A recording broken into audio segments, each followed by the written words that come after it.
Turizmi në Shqipëri ka vijuar trendin rritës dhe gjatë muajit maj 2026, duke shënuar një rritje të konsiderueshme të numrit të vizitorëve të huaj. Sipas të dhënave të publikuara nga Instat, gjatë majit në vend kanë hyrë mbi 1.1 milion shtetas të huaj, që përfaqëson një rritje prej 15.9%, krahasuar me të njëjtin muaj të vitit të kaluar. Në total, hyrjet e shtetasve shqiptar dhe të huaj kanë arritur në 1.88 milion, ndërsa daljet janë arritur në mbi 1.8 milion, duke reflektuar një rritje vjetore si në hyrje ashtu edhe në dalje.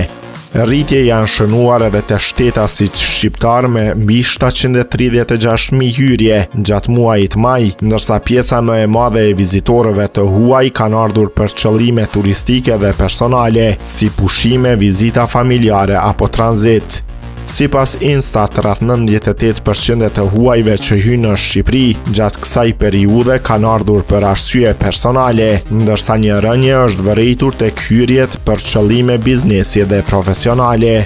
Evropa vazhdon të mbetet tregu kryesor i turizmit për Shqipërinë, me shumicën e vizitorëve që vijnë nga Evropa jugore dhe një pjesë nga Evropa perëndimore.